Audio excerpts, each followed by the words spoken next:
더마카와 함께 시선 집중의 문을 열겠습니다. 어서 오세요. 네, 안녕하세요. 더마카입니다. 오늘도 삐딱선 정신에 입각해서 주요 뉴스 챙겨드릴 텐데요. 네. 어쩔 시국님이 봄이 오는 것을 샘이라도 내는지 매우 춥습니다. 오늘 좀 추워졌대. 오늘 네. 좀 추웠어요. 네. 찬바람에 귀를 맞으니 얼얼하고 정신이 번쩍 납니다. 전기 핫팩에 목도리, 장갑, 마스크까지 잘 갖추고 나왔는데 모자가 없어서 귀가 시립니다. 아, 그 정도면 됐지 뭘. 네. 여러분 따뜻하게 챙겨 입고 외출하세요. 하루 종일 춥다고 합니다. 라고 어쩔 시국님이 걱정을 해주셨는데 네. 저도 패딩을 다시 꺼내 입고 왔거든요. 오늘 진짜 춥습니다. 다시 출근하는 날인데요. 따뜻하게 입고 출근하시면 좋겠습니다. 이 겨울이란 놈은 참 징해가지고 그냥 물러나는 경우가 없어요. 그러니까요. 3월에 폭설 내렸던 적도 있었는데 꼭 한 번씩은 몸부림을 쳐요. 안 해도 되는데. 예. 그렇게 잊혀지기가 싫은가 보죠. 그러니까 말이에요. 네.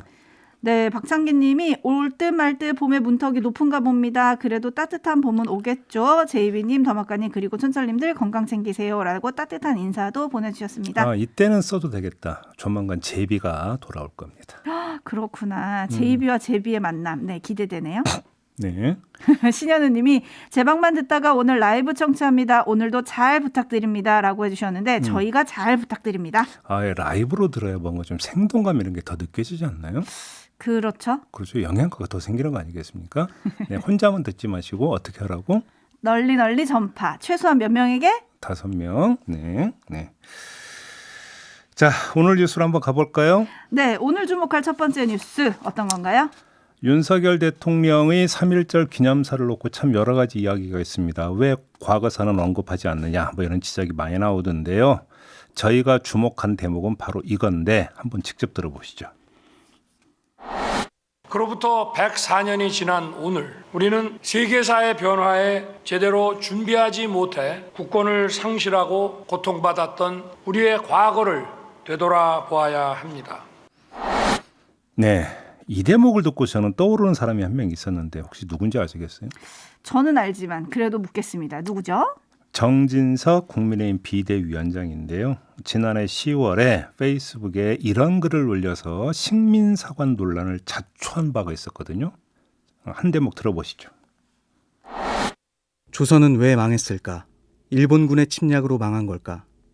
조선은 안에서 썩어 문드러졌고 그래서 망했다. 조선 왕조는 무능하고 무지했다. 백성의 고열을 마지막 한 방울까지 짜내다가 망했다. 네, 음성 대역으로 들으셨는데요. 정진석 비대위원장의 이런 주장 그리고 윤석열 대통령의 어제 기념사를 한번 비교를 해볼까요? 뭐 세세한 부분에서야 당연히 차이가 있긴 합니다만 큰 틀의 역사 인식에선 차이가 별로 없다라는 겁니다. 우리의 국권을 상실하고 일제히 식민지가 된 첫 번째 가장 중요한 원인을 일제의 침략에서 찾지를 않고 우리의 무능에서 찾고 있다는 점에서는 같습니다. 과연 이게 대한민국을 대표하는 국가 원수가 할 얘기입니까? 이건 아니지 않습니까?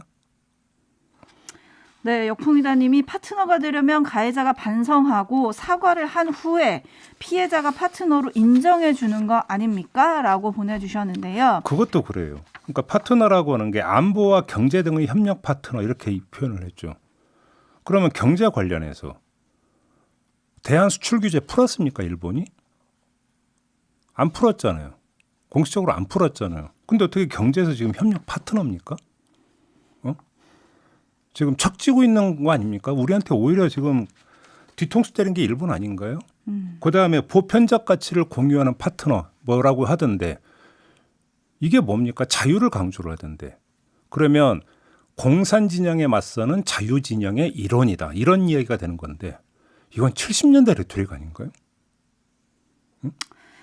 허보현 님이 세계사의 변화에 준비하지 못해서 국권을 침탈당했다? 설마 3.1절에 선녀를 공격하시는 건가요? 라는 아주 날카로운 촌철 보내주셨고요. 예. 손뜨개님은 일본 침략을 우리 탓으로 돌리는 것 같았습니다. 뭐 이런 의견들이 지금 많이들 들어오고 계신데 여당은 미래지향적 관계 설정을 얘기를 한 거다. 역사에서 교훈을 찾고 미래지향적인 우리의 방향을 제시한 거에 큰 의미가 있다. 이렇게 얘기를 했는데 제가 궁금한 건 과거를 잊고 미래로 갈 수 있습니까? 어떻게 갈 수 있겠어요? 네. 3.1절 얘기 나왔으니까 관련 뉴스 하나 더 살펴볼까요? 네.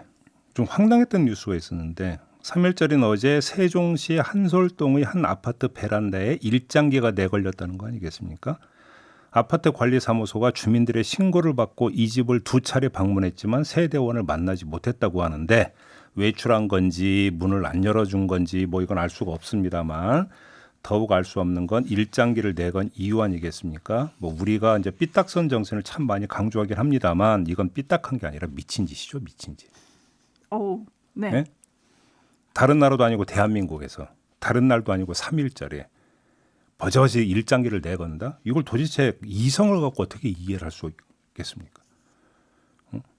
이유 없는 반응심에 해서는 안 될 짓을 한다고 하더라도 그건 주로 슬쩍 남이 안 볼 때 하는 겁니까?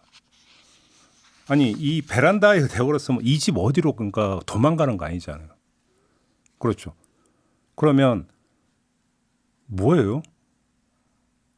내 신원 밝혀져도 나는 아무 뭔가 거리낌이 없다. 이걸 지금 깔고 있는 거지 않습니까? 어제 그리고 신원이 뭐 밝혀졌어요. 밝혀졌죠. 신원이 밝혀졌다기보다는 본인이 한 얘기가 있었죠. 네, 본인이 나와서 이제 주민들의 항의가 빗발치자 오후 4시께 일장기를 내렸고요. 그리고 취재진을 만나서 얘기도 합니다.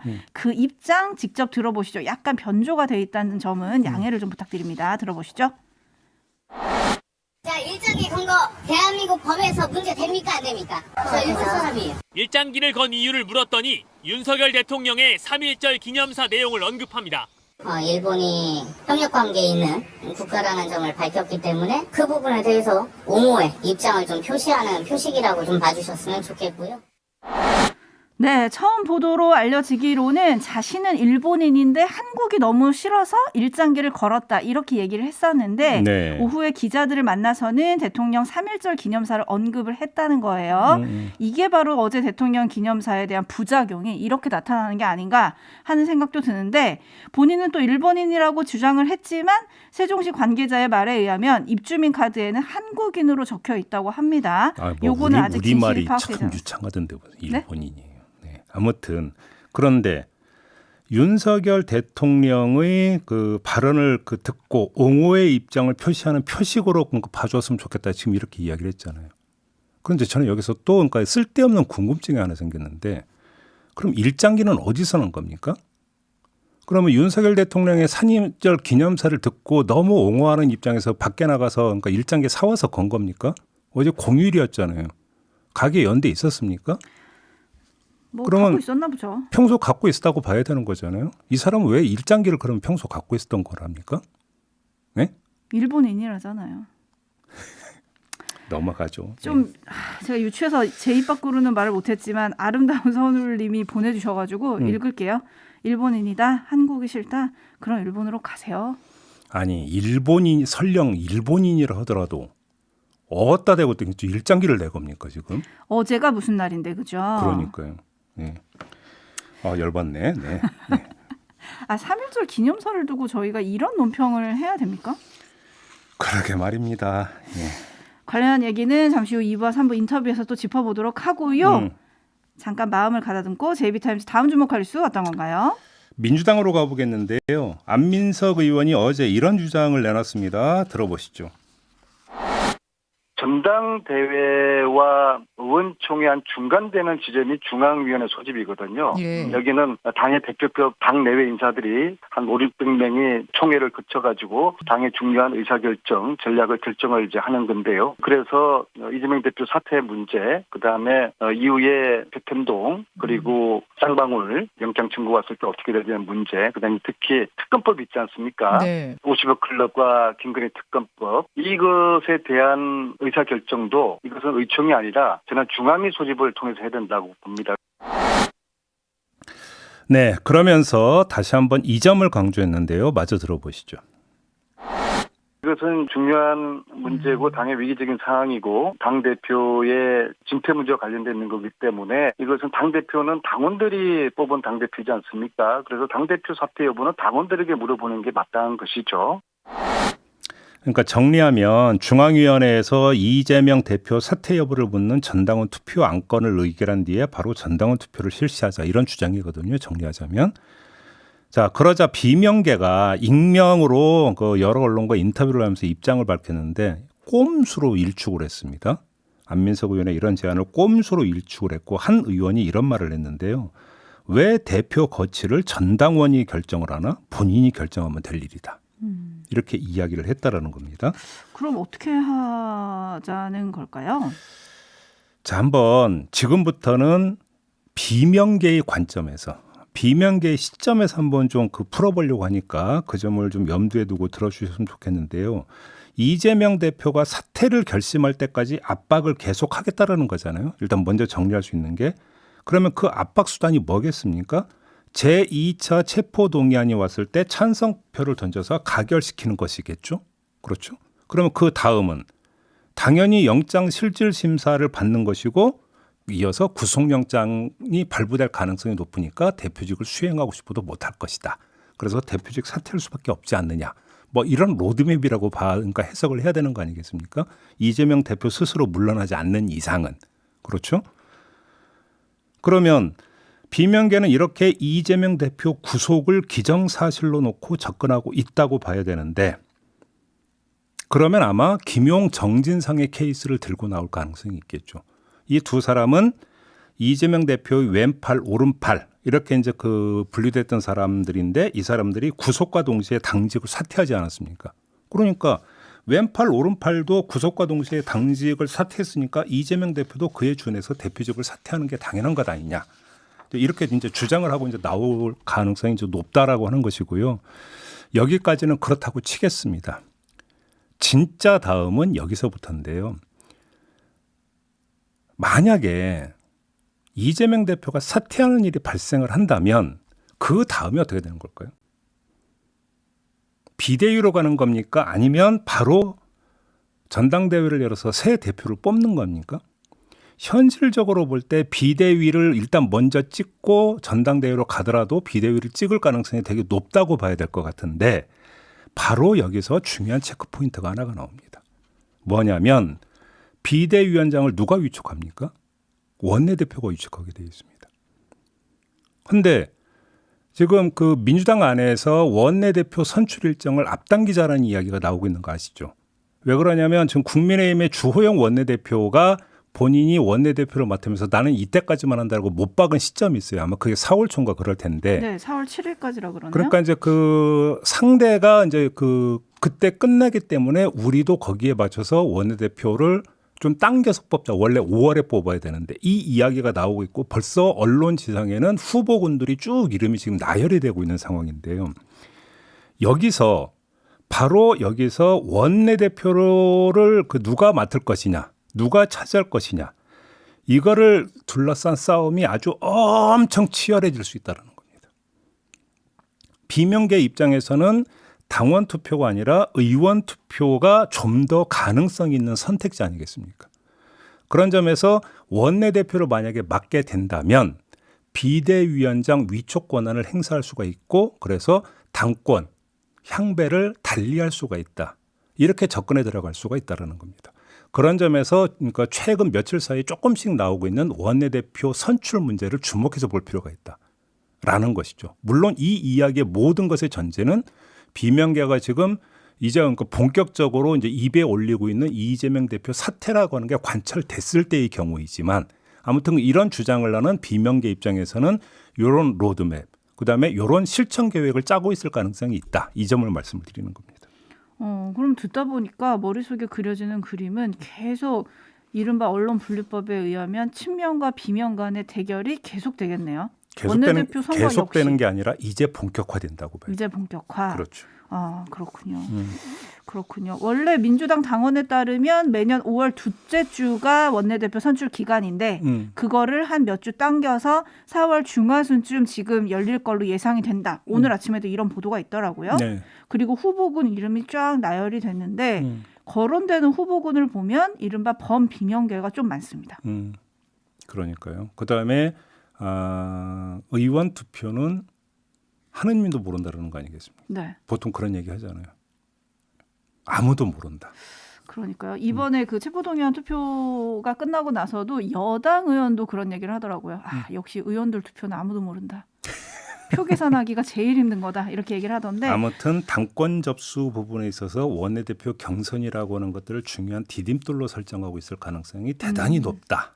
요 점을 말씀을 드리는 거예요. 그래서 그 시간표가 앞당겨질 거냐 요것도 좀 체크 포인트다. 근데 앞서서 안민석 의원이 전당원 투표를 얘기를 했잖아요. 일부 비명계 의원들은 꼼수다라고 일축을 했다고는 하지만 당원들의 반응도 중요한 거 아닙니까? 아니 그러니까 예를 들어서 그러면 이제 친명계 쪽에서는 그렇게 밀어붙일 수도 있겠죠. 네, 왜냐하면 앞서서 전당원 투표로 결정했던 것들이 몇 개가 있잖아요, 그렇죠? 근데 이제 문제는 제가 그래서 앞서서 그러니까 1차 로드맵을 말씀을 드리면서 체포동의안 가결로 가서 영장 실질 심사를 받게 하는 어떤 그 가능성을 지금 먼저 언급을 한 게 당원 투표에서 대표 재신임이 설령 이루어진다 하더라도 이거는 또 별도의 트랙으로 진행이 된다라는 거예요.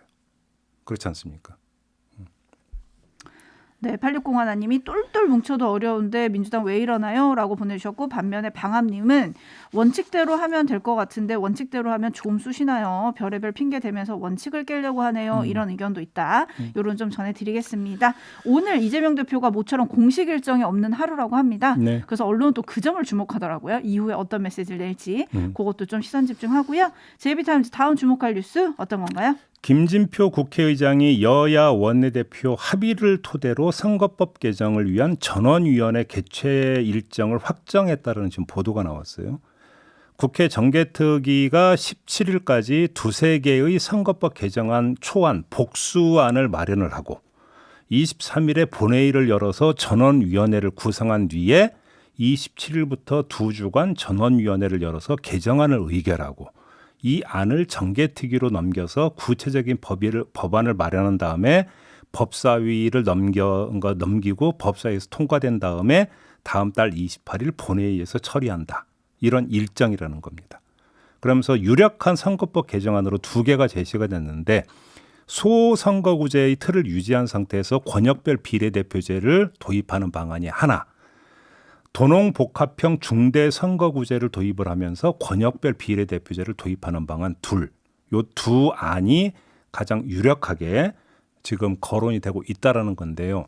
이 경우에 이 두 개의 안 모두 공통된 부분이 어떤 게 있냐면 비례대표 수를 늘려야 한다는 겁니다. 그래서 김진표 의장이 이미 비례대표 50석을 늘리자는 안을 정개특위에 제시를 해놓은 상태라고 하거든요. 그러니까 이렇게 되면 의원 정수를 현행 300명에서 350명으로 늘리게 되는 겁니다. 근데 만약 이게 어렵다면 의원 정수를 300석으로 유지하고 지역구 의석을 줄여서 비례대표 의석을 늘리는 방안도 함께 제시를 했다고 합니다. 잘 될까요?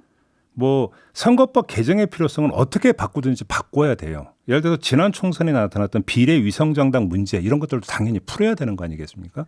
어떤 식으로든지 간에 개정을 하긴 해야 되는데 문제는 개정 내용인 거죠. 조금 전 로드맵에 따르면 국회의원 주도로 선거법 개정을 하자라는 건데 비례 늘리고 지역구 줄이는 방안은 제가 볼 때는 거의 가능성이 없거든요.